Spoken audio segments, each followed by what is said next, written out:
Bom dia, Amanda, tudo bem? Bom dia, tudo bem? Tudo certo, querida. Que bom revê-la. A gente que gravou algumas semanas atrás, né? Para essa nova temporada do Ópera na Cidade. E no ano passado, na primeira temporada, eu fiz algumas lives aqui no Instagram, porque estava no objeto, né, do projeto. Mas dessa vez a gente tem convidadas. Então, pessoal, bom dia. A gente está começando aqui uma live do Ópera na Cidade para divulgar a estreia aí da websérie Ópera na Cidade, que estreia na próxima segunda-feira. A Amanda Sucupira é contrabaixista, atuante aqui em Brasília, no Distrito Federal, e ela é uma das convidadas dessa temporada. Enfim, ela conta pra gente sobre a trajetória dela, apresenta o instrumento dela e, inclusive, dá uma performance, né, no contrabaixo. Como foi para você, Amanda? O que você achou dessa experiência? É normal para você tocar no vídeo, tocar para a câmera? Não, enfim, nunca tinha gravado um vídeo assim. Eu achei o projeto inteiro bem interessante. Eu tô bem ansiosa para ver os outros vídeos, né, das outras meninas. E eu acho que a primeira, assim, acho que é um projeto muito interessante, né, de chamar meninas, mulheres daqui do DF. Eu acho que é uma coisa que não acontece muito. Então, eu fiquei um pouco nervosa, mas foi bem legal a experiência, eu acho, assim. É, que é isso. Bacana, bacana. E você arrasou. Você foi muito bem. Eu já assisti, apesar de não ter estreado ainda, mas eu tive esse privilégio, então eu gostei bastante, assim, todos os depoimentos são realmente muito enriquecedores. E todas as instrumentistas, elas falam sobre um momento de se apaixonar, né, por seus instrumentos. E aí eu queria que você comentasse que momento foi esse, assim, por que foi o contrabaixo? Eu me lembro de você dizer na sua entrevista que o seu interesse começou pelo jazz, não é isso? Mas por É, que eu, o contrabaixo no jazz? eu acho que, assim, primeiro, é, sei lá, passei uma fase que eu escutava muito jazz, né? E, enfim, eu achava as linhas de Walking, principalmente, um som aveludado, muito, assim, gostoso mesmo, né? Enfim, é um som cheio que preenche, aí eu achava muito interessante. E aí eu já achava, já me apaixonei ali, né, pelo som do instrumento. Mas eu acho que começar a tocar, assim, mudou a minha relação até com a música, assim, de perceber outras coisas, enfim, outro tipo de sensibilidade, tanto com o som quanto com a própria vibração, né? Eu acho que o contrabaixo ainda promove essa outra sensação física, né? Do contato ali com o som. Assim, eu acho que talvez todos os instrumentos acústicos, não vou saber dizer, mas de sentir a vibração que você mesmo está produzindo, eu acho que é uma. Acho que não tem como não se apaixonar, assim. Não sei se eu sou tendenciosa, mas eu acho que é uma sensação muito única, assim, Eu acho né? que nós sempre somos tendenciosos quando a gente fala dos nossos instrumentos. Mas tudo bem, faz parte também, até porque pela dificuldade, né, de domar esses instrumentos, assim, de lidar com ele, tem que ter paixão mesmo, tem que ter esse encantamento. Bem bacana você falar do contrabaixo. E ele sendo um instrumento de proporções, né, grande, então você tem um contato com o corpo inteiro, né, com o instrumento ali, o abdômen, enfim, você fica em pé muitas vezes, né, no instrumento. E por produzir frequências graves, né, as ondas elas são mais lentas, então a sensação tátil e física do contrabaixo ela é realmente viva, né? Em você, Eu você acho que é bem percebe. profunda, né? Assim, tipo, enfim, o corpo inteiro está em contato com o instrumento e, assim, o, o, o chão, né? Tipo, a vibração passa pelo chão também. Então, acho que é isso, é um instrumento que, que, que a sua relação com o som que ele produz é bem profunda, né? Assim, não sei, tipo, não é. Eu não sei, Eu confundi já. Sei É lá. física, é física. Eu também sinto bastante isso em relação aos baixos, assim. O contrabaixo ainda mais do que o violoncelo, por exemplo. A sensação mesmo, assim. A sensação de um pizzicato e como ele chega, não só auditivamente, mas fisicamente mesmo, de sentir essa explosão no corpo mesmo. Bem bacana. Pessoal, no Ópera na Cidade dessa temporada, desse ano, a gente tem 4 blocos, né? Então tem o Entendendo a Música, em que eu trago a cada episódio eu trago alguns comentários sobre o significado de música, tanto do termo música, como do sentido do fazer musical em diferentes culturas. E aí a Amanda, além de contrabaixista, a Amanda também é antropóloga. Então, tipo assim, eu estou citando várias vezes, eu vou falar em muitos antropólogos, alguns antropólogos, ou citar antropólogos específicos que estão falando disso, assim, né? Que já pesquisaram. O próprio Levi-Strauss, né? Eu acho que tem algumas passagens que ele vai falar sobre música também de povos também, né? A música que é essa manifestação. Nas minhas conclusões, e eu trago isso nos episódios, é de que não é uma linguagem universal, mas é um fenômeno universal, né? Porque apesar de não ser a música não ser a mesma coisa em todas as culturas, mas ela é presente em todas as culturas, assim, a gente não tem ideia de um lugar onde não exista música. Você tem algum comentário sobre isso, assim, alguma coisa que você traz da antropologia e a relação com a música? Eu acho que é uma discussão muito interessante. Eu estou até agora comecei recentemente um mestrado em antropologia da música, e eu acho que é bem por aí onde você. Pois é, comecei por agora. E eu acho que é bem por aí a discussão, assim, eu acho que o próprio conceito de música, né, o que diferentes povos identificam como música, e às vezes essa separação até do que é ruído e aí o que seria esse som organizado, para que se usa música, em que contextos, enfim, enfim, acaba sendo uma forma sonificada da cultura, né? Então, assim, dessas redes de comunicação, de símbolo, através do som. E aí eu acho que isso, como um todo, é um fenômeno muito interessante, assim. E aí eu gosto mais dessa sua abordagem de pensar a especificidade, né, e a pluralidade do que isso pode ser em diferentes culturas e não só como uma linguagem universal, assim. Eu acho que isso diz pouco sobre as possibilidades que a música pode ter. E aí eu aposto mais nessa pegada que você estava falando antes, enfim, da diversidade, né, do que é música. Isso. Bacana. E esse mestrado é em Brasília? É Aqui em antropologia? Brasília mesmo, eu acabei fazendo na antropologia, porque, enfim, eu achei que. Não sei, eu não sei muito porquê que eu achei que aqui, que a antropologia aqui em Brasília, o curso era um pouco mais sólido, né? Aí eu fui pro mestrado na antropologia mesmo, mas sempre nessa relação com a música, assim. E aí eu também ainda estou na graduação na música, então estou ao mesmo tempo na formação na antropologia e na música, assim, e no Incrível, que contrabaixo e ótimo. na música de forma mais geral, assim. Já quero ler sua dissertação. Já estou Obrigada. ansioso. Eu sou um pouco ávido por ler dissertações e teses. Eu adoro. Eu fico até devendo literatura, o romance, a poesia menos. Eu leio mais poesia, mas fico devendo às vezes com prosa, com romance, porque fico lendo muito texto acadêmico, assim. Bacana, bom saber disso. A gente vai voltar a falar disso. E aí, pessoal, depois que a gente fala do Entendendo a Música, a gente tem o bloco Por Dentro da Orquestra, que é a Ana Cansado, que é uma violista aqui de Brasília, uma musicista, né, um instrumentista PCD. Ela apresenta esse bloco, convidando essas 10 mulheres para falar.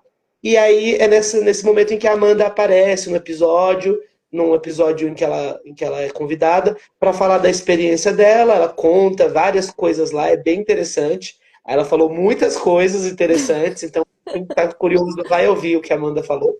E em seguida vem o live recital, né? Essa ideia de fazer um mini recital em vídeo, a ideia de live mesmo, assim. Uma brincadeira com essa coisa que é a live, que é tão presente hoje na nossa maneira de se comunicar. E aí a Amanda, ela escolheu tocar uma peça de um compositor barroco, né, em inglês, chamado Henry Eccles. É assim que pronuncia, Amanda? Eu acho que é por aí, também não vou saber certinho.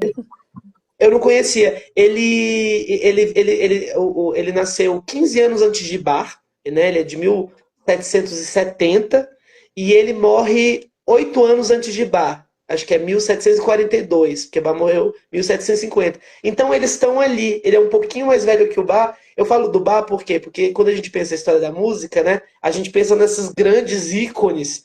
Eu meio penso um pouco assim, para fazer essa correlação. Então, o Bach. Aí eu penso, é antes de Bach, depois ou ao mesmo tempo? Ou Mozart, ou Beethoven, usar esses ícones para. Então ele está ali na época do Bach. A obra dele é uma coisa específica para contrabaixo? Os contrabaixistas costumam tocar peça do Eccles? Como que é isso? Então, acho que a maioria dos instrumentos, e assim, às vezes a gente até vê em seleções para festival ou em coisas do tipo, sempre pede para se tocar uma sonata de Bach, né? E aí, para o contrabaixo, na verdade, no período barroco, ele ainda não tinha se consolidado nesse formato que a gente tem hoje, né? Então, tinha mais peças para o violone, e Bach mesmo nunca compôs para contrabaixo. Então, o que acontece é que a gente toca muitas vezes as suítes para violoncelo, e só que elas já são complexas para se tocar no violoncelo, e aí quando você passa para o contrabaixo, o grau de complexidade é de outro nível, assim, sabe? E então, não é todo mundo que toca bar no contrabaixo, assim, e mesmo quem toca, às vezes, enfim, talvez não seja. Enfim, vai ter gente que vai preferir o violoncelo. É um desafio, né? E aí, o Henri Eccles, assim, como existem outras peças também, outras sonatas de outros compositores menos conhecidos, a gente consegue adaptar mais facilmente para o contrabaixo. Então, é uma peça originalmente para viola, que depois também foi adaptada para o violino, mas já está no repertório do contrabaixo há muito tempo, assim. Se você pensar em grandes contrabaixistas do século XX, assim, tipo Gary Carr, eles, enfim, têm CDs com essa obra, então acho que é mais tocado no contrabaixo do que em outros instrumentos atualmente, assim, já se consolidou como parte do repertório. E aí, e aí é isso, aí a gente pode ter a possibilidade de explorar as sonoridades do barroco com uma peça mais acessível, assim, do que um bar. Entendi, entendi. Interessante, porque quando a gente pensa, enfim, a gente acaba conhecendo muito o repertório dos instrumentos em que a gente toca, né? Então, no Ópera na Cidade, pessoal, vocês vão ver nesse bloco Live Recital, 10 mulheres instrumentistas tocando cada uma peça solo no seu instrumento. Então, há várias descobertas a se fazer, porque tem o Eccles, que aí, como a Amanda disse, é muito tocado no contrabaixo, mas quem não é do contrabaixo, às vezes não conhece. Ou então a Elane Rodrigues, que toca clarinete baixo, né, o clarone, ela toca uma peça de Eugène Bozart, que é um compositor praticamente contemporâneo, morreu em 91, então, e eu não conhecia, é uma peça para o Clarone, é uma peça muito importante, você coloca Clarone, você vai achar a peça dele, enfim, e outros assim, né, que são muito idiomáticos, né, tipo, por exemplo, no caso dos concertos para contrabaixo, Bottesini, de Tesdorf, essa coisa inteira. E aí, no quarto bloco do Ópera na Cidade, a gente fala propriamente da ópera. Então, a gente fala da ópera na atualidade, como surgiu a ópera na Itália, na França, na Alemanha, no Brasil, como que funciona a voz, quais são os tipos de voz, como é feita uma ópera, quais são os festivais de teatros de ópera do Brasil. Sobre a ópera, Amanda, qual que é a sua experiência com a ópera? Você já tocou óperas? Ou você gosta de ópera, ou você descobriu a ópera em um momento? Como que é isso? Eu já toquei mais só algumas áreas de ópera, assim, teve até um Civebra, eu acho que você estava lá. Curso Internacional de Verão, né, de Brasília, acontece geralmente em Com janeiro e fevereiro. Ó, a Elaine aqui acabou de entrar na live. Elaine, eu acabei de falar de você, falei que você tocou a peça do Eugênio Bozat no Clarone, que vai estar lá no episódio em que a Elaine Rodrigues, a Elaine é a nossa convidada. Bem-vinda, Elaine. Desculpa, Amanda. Eu tô com áreas É, de Vebra. no Civebra a gente teve uma edição que foi só de áreas de ópera, né? Foi bem interessante de tocar, enfim, diferentes áreas.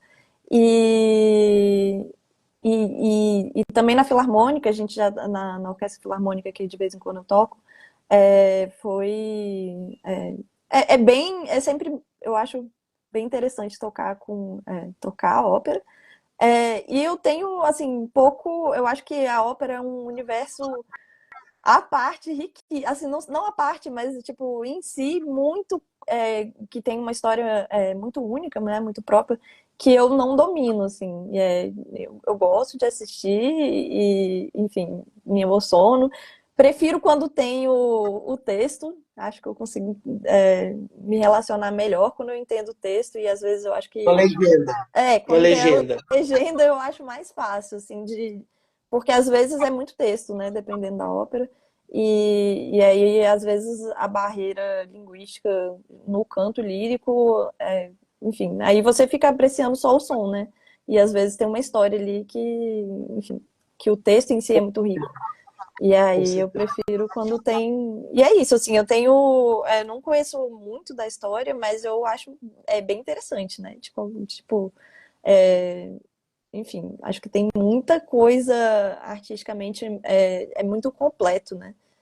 São várias linguagens, enfim, desenvolvidas de uma forma bastante rica. Então, eu acho que, sei lá, eu acho muito interessante. E emocionante, muitas vezes, enfim. E para tocar, às vezes, é muito imponente, né? Então, é outra sensação, assim. Do Sim, que é uma outra música sensação. solo, uma música de câmera, que é mais tranquila. Pode, assim, pode ser potente também, mas é outra, sei lá, a densidade artística e outra. Eu Enfim. acho que o papel também do instrumentista, né? Porque a orquestra ela é importante, mas na ópera ela tá ali para acompanhar, para dialogar com o cantor. Então é outra sensação, assim. Eu acho que tanto reger a ópera como tocar ópera é outra sensação, assim. Não é o que uma orquestra no palco, no centro do palco tocando uma sinfonia, né? Tocando uma música sinfônica para a orquestra. Mas ele tá ali dialogando e ao mesmo tempo tem uma teatralidade, né? E a orquestra também tem que ser teatral, também tem que ser um personagem. Às vezes tem que produzir sons. É isso que eu ia falar, assim, no contrabaixo, então, muito, assim, a gente acaba produzindo muitos efeitos, né, assim, então, às vezes é menos importante, enfim, às vezes é mais importante você estar fazendo o efeito do que necessariamente uma nota clara, assim, Sim, bem definida, com não certeza, sei, eu acho, com certeza. é bem E diferente mesmo. essa sensação também de quando tá tocando ópera, tem que tocar muito com o ouvido também, escutando. Tipo, de sentir, por exemplo, em que uma cantora, um cantor, tem que estar fazendo uma frase final, mori, re, e aí eu sei que o pizzicato veio exatamente. E a sensação é É. essa, de realmente escutar o texto e a respiração do cantor e ir com o cantor. É. É muito E às vezes diferente é também. mais ir com o cantor do que com o maestro, né? O maestro vai ir com o cantor, mas você, enquanto instrumentista, tem que estar ali, né? Com No, certeza. no próprio respirar do cantor. Realmente é outra. É outra coisa. E um último contrabaixo. Um último comentário sobre o contrabaixo na ópera. É que, por exemplo, no caso da ópera barroca, até no classicismo, né? Na hora do. A gente tem na ópera as áreas, Uhum. né? Que é aquele momento em que o cantor, a cantora canta ali o pensamento do personagem, né? O sonho, os medos, a insegurança, é uma coisa mais emocional. E tem os recitativos, né? Que é aquele momento em que os personagens estão conversando. E na ópera barroca, até o classicismo, é muito comum o recitativo acompanhado, né, que era acompanhado por um grupo ali, o baixo contínuo, né, que é o cravo, geralmente um violoncelo, ou pode ser um grupo pequenininho, um quarteto, ou um contrabaixo. Acho que é possível também fazer um recitativo acompanhado com contrabaixo. Então também tem essa função também. E no caso do recitativo, Às vezes esse acompanhamento, esse travista, esse violoncelista, esse contrabaixista, tem que estar muito também consciente dos sentidos do texto. Porque dependendo do que ela fala, igual você falou do efeito, né? Do que a personagem fala, esse contrabaixo vai tocar com força, ou ele vai tocar mais piano, para dialogar com essa teatralidade, esse texto, né? Então, essa coisa que você falou de entender o texto é realmente bem, bem importante. Eu sempre recomendo, gente, quando for assistir uma ópera que não seja na sua língua, porque a gente tem óperas em língua portuguesa também, mas que for, mesmo em língua portuguesa, mas assim, escutar uma ópera, ter contato com o libreto. O que é o libreto? É o texto, né, da ópera e ler ele todo.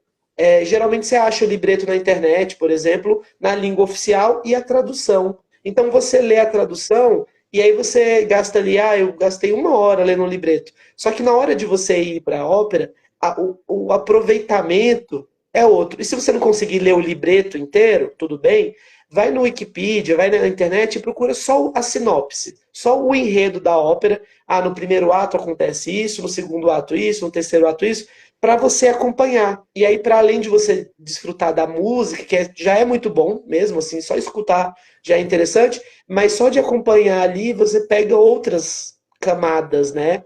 E sai gostando mais de ópera. Eu acho que às vezes a gente perde um pouco a audiência por não mediar a ópera, por não dar recursos para a pessoa entendê-la.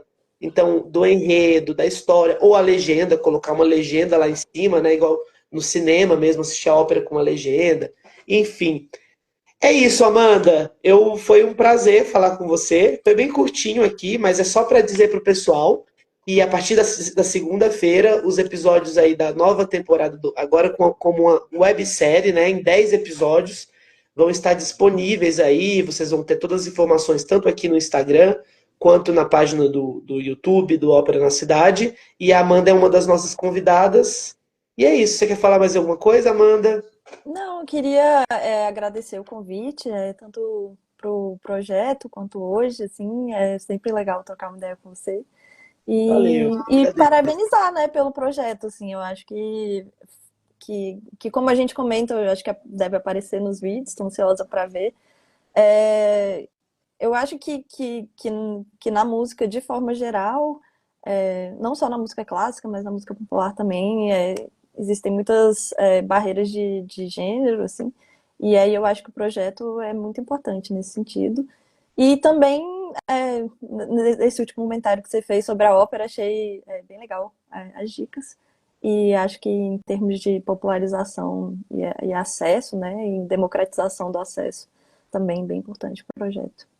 É isso. Obrigado, Amanda. Foi um prazer. A gente se encontra por aqui sempre. E é isso, pessoal. Até a próxima. Tchau, Amanda. Tchau, Tchau, até pessoal. mais. Até mais.